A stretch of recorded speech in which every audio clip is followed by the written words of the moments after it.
So there is radicalized right-wing men's activist groups that spend an entire show or segment just attacking Black women.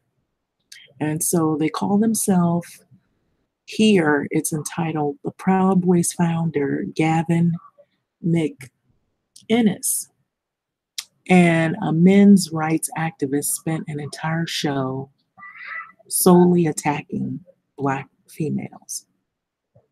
And so a lot of these people, probably, if you're in the Black community, you might have seen this familiar face, Tommy Sotomayor. He's a men's rights activist with a record of making anti-Semitic comments during a David Duke show.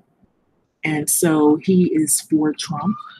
And so Gavin McInnes is the founder of a violent, fraternal, men's-only organization called the Proud Boys.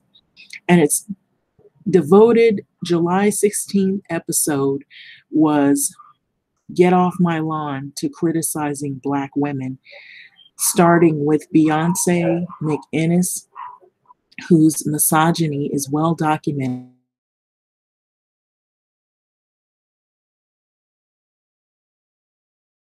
to avoid sounding too white in his critique. So Sotomayor has built an online punditry career by bashing Black women and Jewish people. And so that's his whole platform, is bashing Black females and Jewish people. And so McInnes kicked off the discussion by falsely claiming that the targeted harassment campaign from the far-right troll Milo Yiannopoulos led on Twitter against actress Leslie Jones was evidence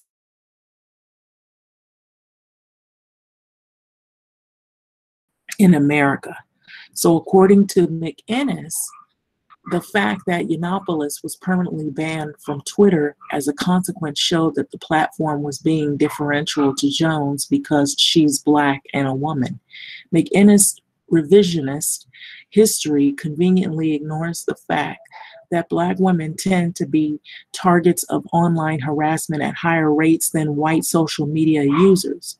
So Sotomayor, whose real name is Thomas Jerome Harris, has built his internet presence around making inflammatory attacks against women, the Black community, preferably for him, and the Jewish community or Jewish people. So Tommy Sotomayor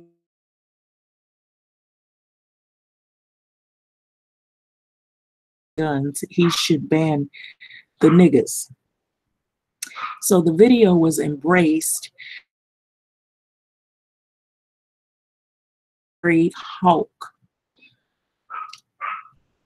who has a long history of repeatedly suggesting African Americans are prone to criminality and are to blame for the police violence of which they are victims. Sotomayor also once referred to Black Lives Matter protesters as retarded kids in the class.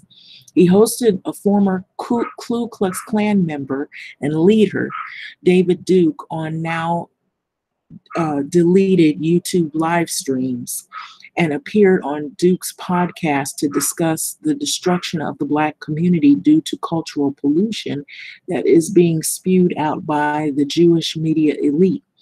So one of Sotomayor's discussions with David Duke was even featured on the neo-Nazi website, The Daily Stormer. And so Sotomayor is also recognized as a men's rights activist whose anti-feminist punditry has been amplified by the misogynistic website. So a voice for men is what he calls himself. In a since deleted YouTube video, Sotomayor once took issue with a toilet paper ad that gave a poignant salute to single mothers on Father's Day, claiming it showed that Hollywood was taking aim, just like everyone else, at the American male. So an archive page of several of his now deleted videos shows pejorative language and critical commentary about Black people. And so on his website, Sotomayor lists a number of YouTube channels as his own. And he once explained that he has many channels because YouTube users keep flagging his content. And every video I put up, then take it down they will take it down. So Sotomayor's comment demonstrates that just another way extremists circumvent YouTube's weak attempts at dealing with hate speech. So on McInnes, Get Off My Lawn, Sotomayor enthusiastically enables McInnes as he bashed Black women, agreeing with him that they are prone to violence and calling them irresponsible beings who are raising children with 100% autonomy and making them violent as well. So, in an attempt to demonize Black mothers, Sotomayor has shared an anecdote of a woman who had put a sew-in weave in her child's hair, claiming a normal person, or a white woman rather, called his show, saying that if she had bleached her 4-year-old's hair, the school would have sent child protective services to her house. It goes back to, again, no fathers, Sotomayor claimed. So if the father's there, he would have not even or wouldn't even going to let his child dress up in this whore's outfit. So Sotomayor also complained that President Donald Trump hasn't done enough in terms of cutting off welfare, claiming it is financially incentivizing people to have children in bad situations. So he bizarrely suggested that aiding single mothers and all these rape cases are that they're coming up were evidence of the way men are being mistreated in America. And so this is the video clip here. So Tommy Sotomayor, I promise you, if you take away the financial benefit, this is his statement in the videotape, of having children, if you take away the benefit, it's the same thing with all these rape cases that are coming up. And I know I'm opening up a can of worms, but when you see how men are being treated in the US, there's no wonder why Bruce Jenner decided to put on a dress and tuck his wang. And so this is what he states here. And so this is not the first time that Sotomayor has been a willing participant in an online crusade to the far right white men to victimize and blame Blacks and attack Black females and women.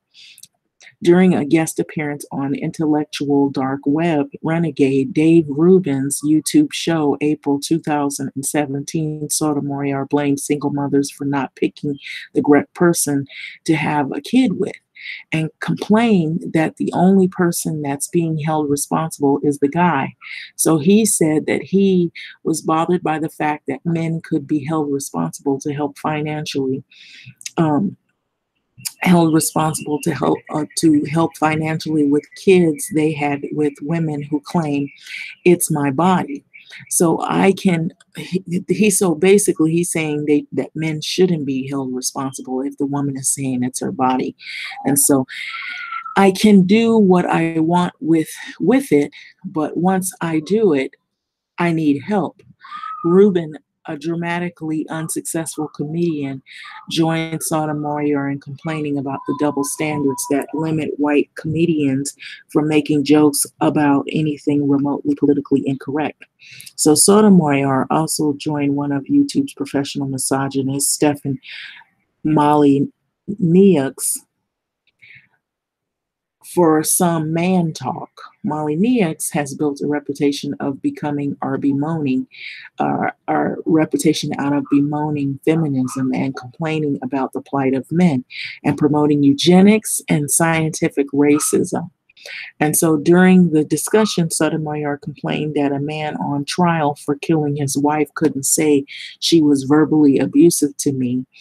And as a defense, but that there are women who have gotten away by saying the same thing. So Sotomayor and the far right media personalities he's joining are enjoying fully mutually beneficial relationships. So Sotomayor gets additional venues to spread his hateful rhetoric. And the white men he's collaborating with get cover as they push racist and misogynist attacks on their shows.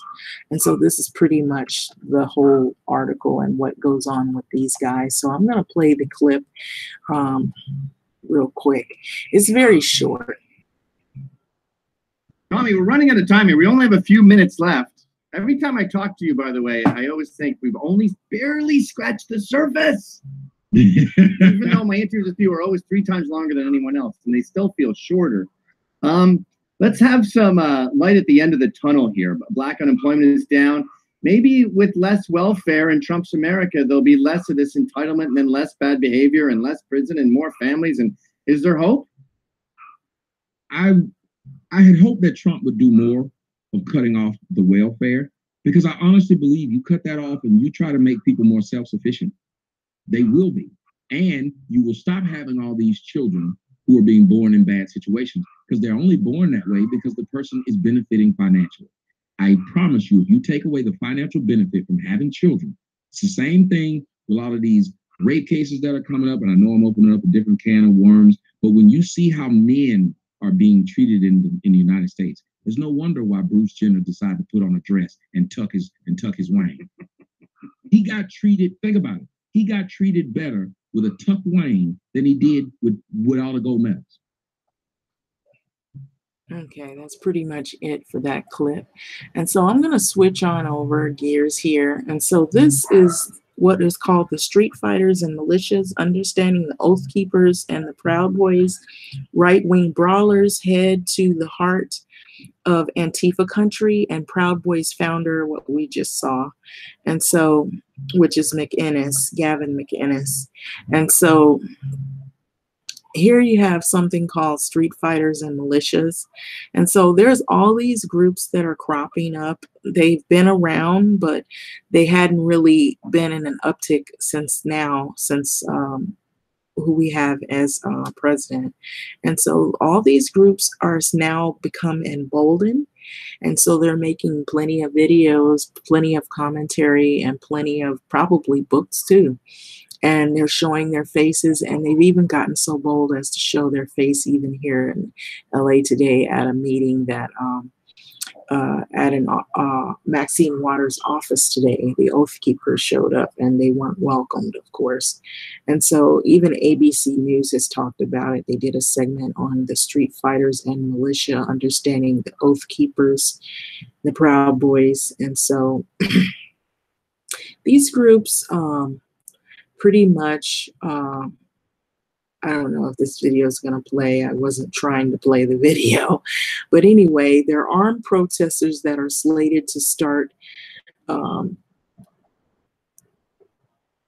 think it's playing a video, but I'm not really looking at it. So just ignoring the video. It's probably a video about what I'm actually saying.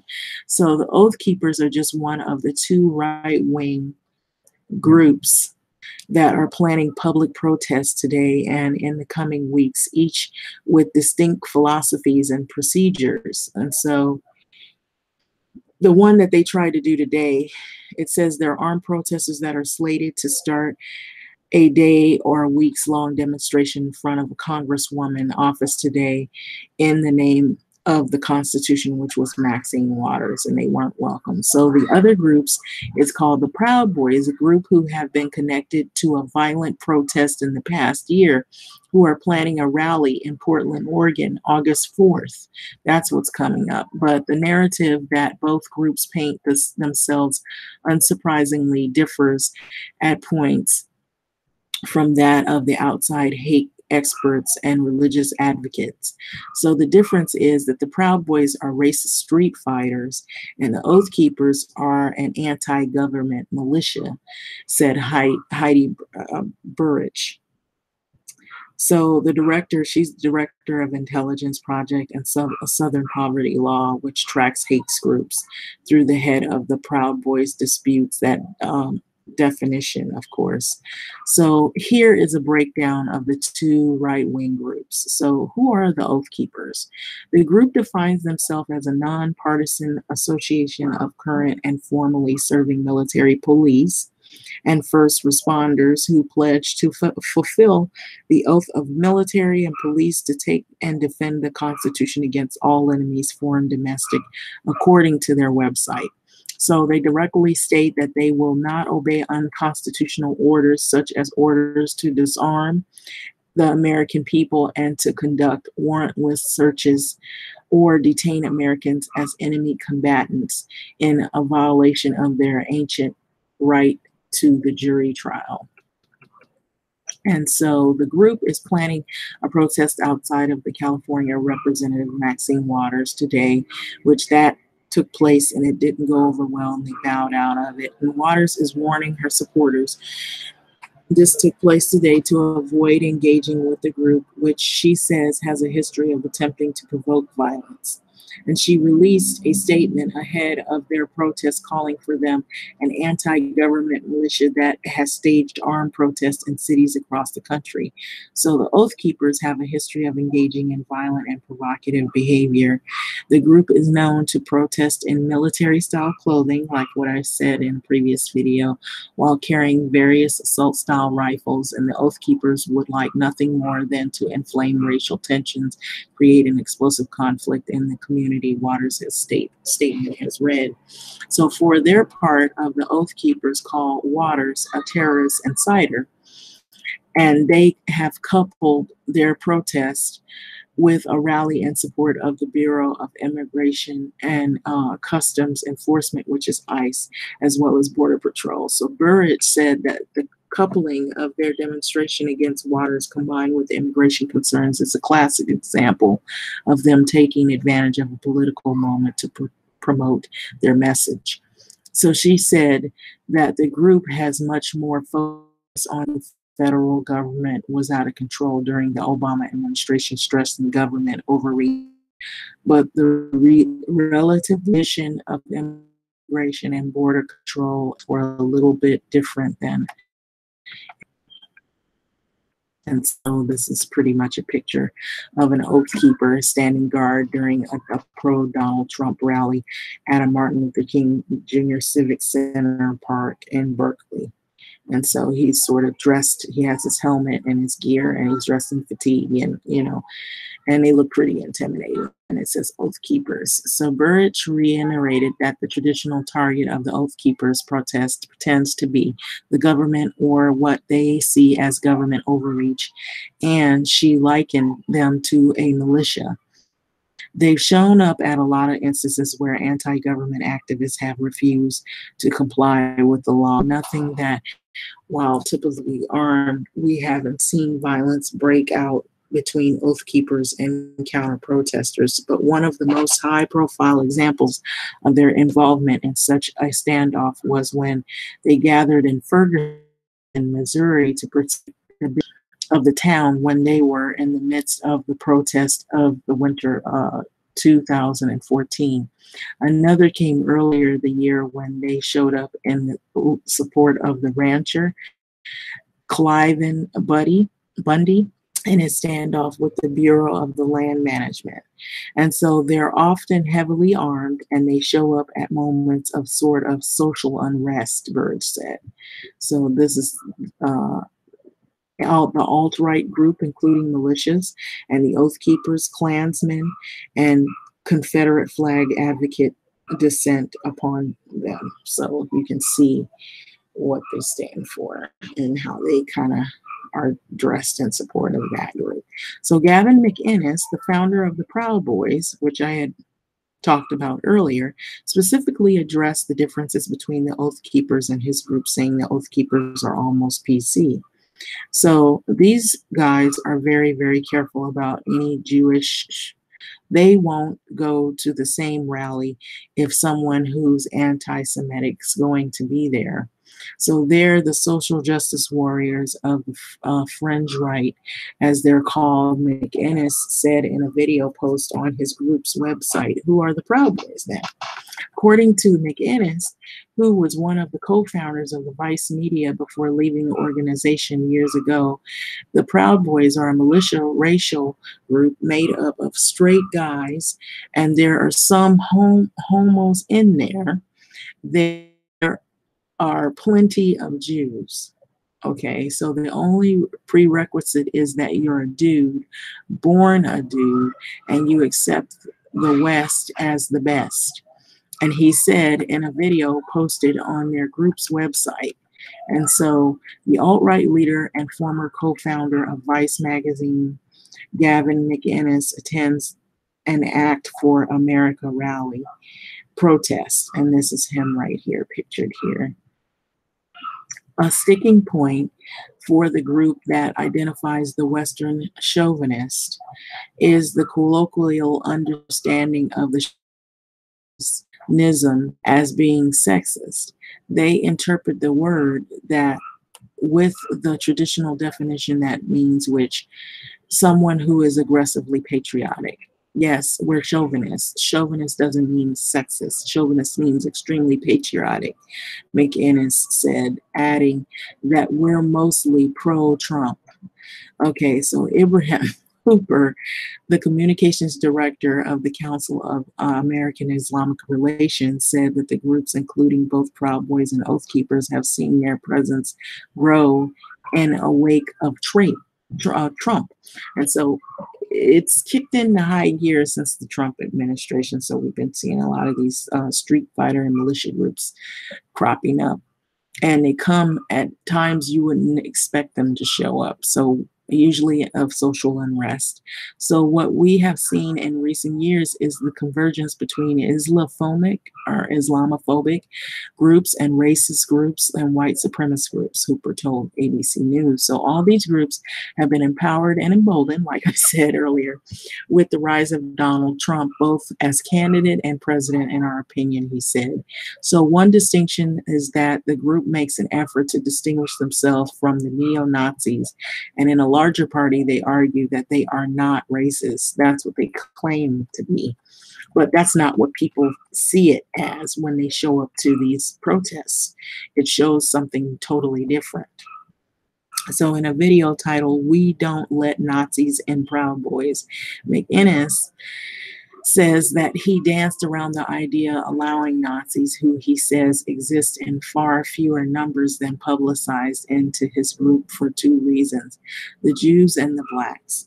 So he says in the video, I don't mind taking or talking about Jews, but you can't stop talking about it.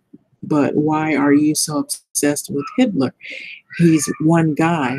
So you don't hear people talking about Stalin and Mayo all the time. So the bigger reason for separating themselves from the Nazis is, he says, in defense of black men who joined the Proud Boys, who he says have had to make concerted efforts to get out of the mass conformity of black people's push on each other, which he says relates to the belief that America is a racist hellhole.